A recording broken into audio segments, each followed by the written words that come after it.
Alright, Heretic is a film that just got released to Max, stars Hugh Grant as the villain, and I'm not really certain what to think of this film, other than the fact that it is one great horror film, but it's more like a psychologically horror film.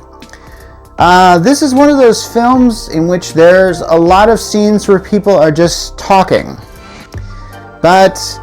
and I'm gonna tell you this. There are a lot of films where just people are just standing around and talking for a long time, and it's always, now with good writing, you actually get involved in the scene, and if you lose track of how much time that the characters are just essentially standing around talking.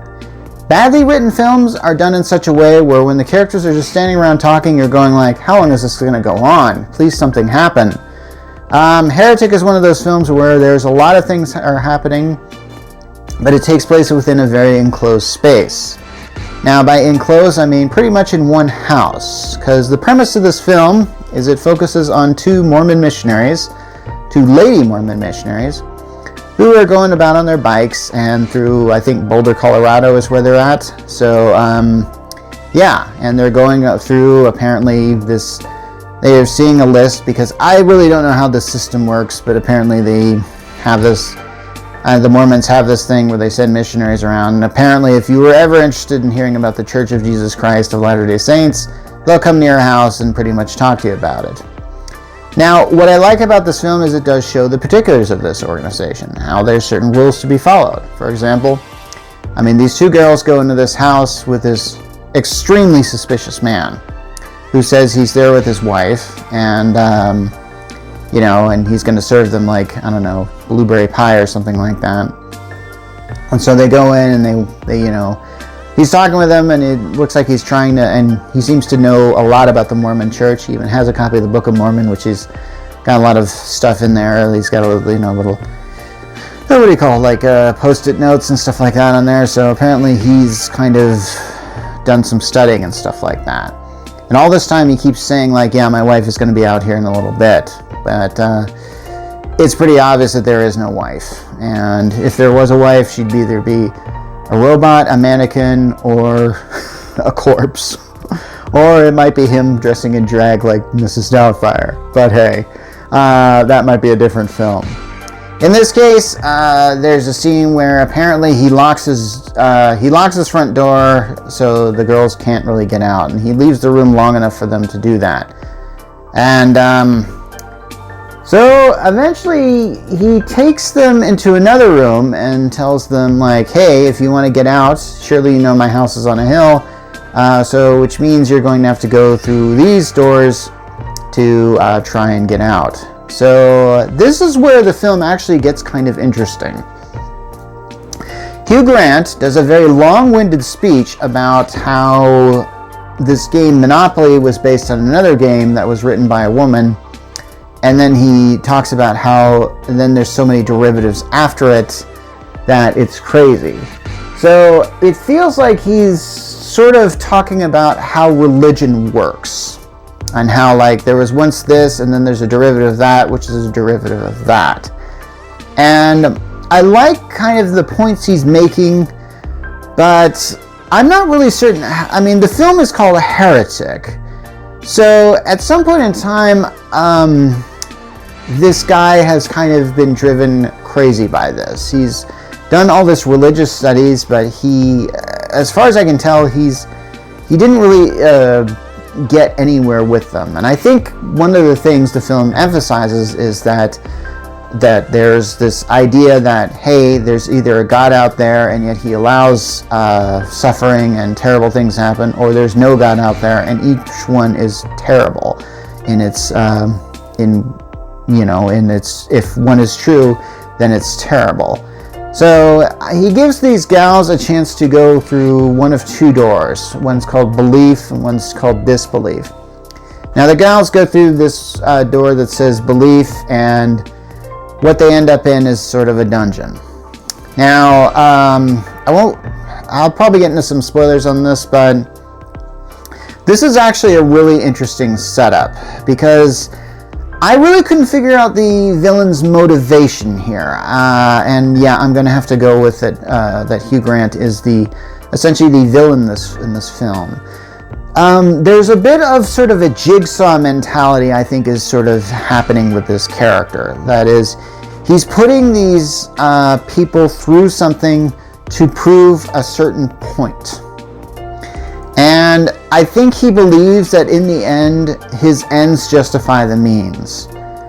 But by the time you get to the end of this film, you realize this guy is just kind of nuts. There's not really much you can really say about him. So maybe that's... If this is... Okay, sorry about that. If this is what this film is trying to say, I'm not really certain it's doing its job. But then again, I'm not really certain what kind of job this is. In a film like this, generally when you're dealing with characters who are like axe murderers or just people that like to who practice torture porn, you're kind of wanting to see the main character rise up and defeat them.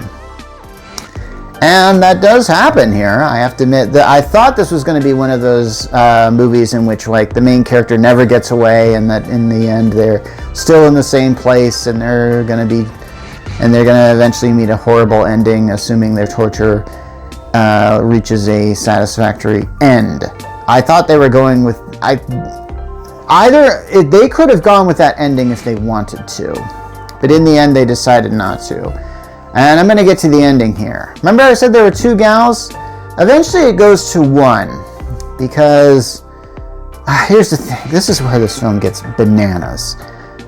In this dungeon that Hugh Grant has captured these gals, there's some gal there that's like, I don't know, just almost like a walking corpse or something like that. And but she's alive, and apparently he says, like, she's going to eat this blueberry pie, but it's been poisoned. And then she eats it.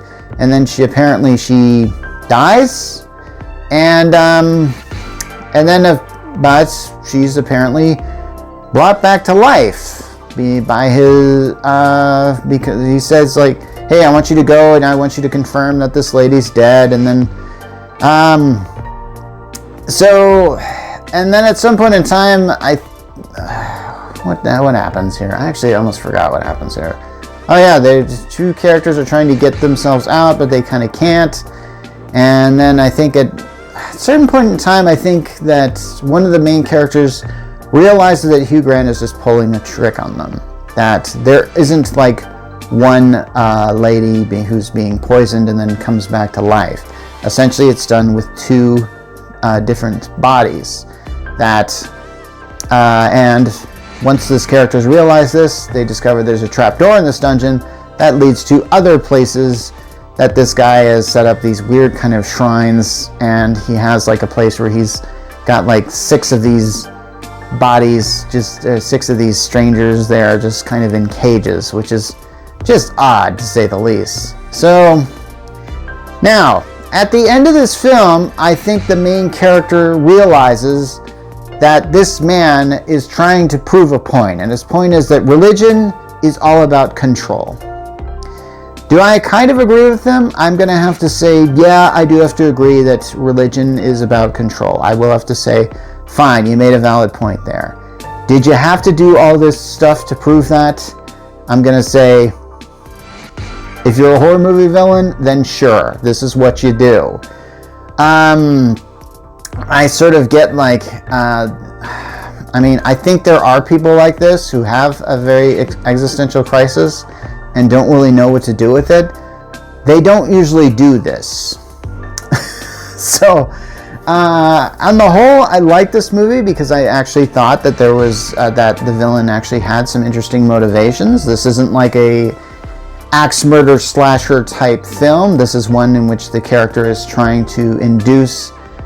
basically trying to project his psychological horror on someone else, and I actually kind of think that's kind of cool, and I think you could actually make a really good movie out of this, which is essentially a bottle episode of a television series, really.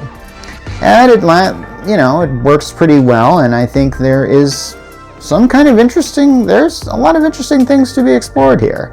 Am I going to watch this again? I think so. I don't know if it'll be, You know, this is one of those movies that isn't necessarily scary, but it is pretty psychological horror.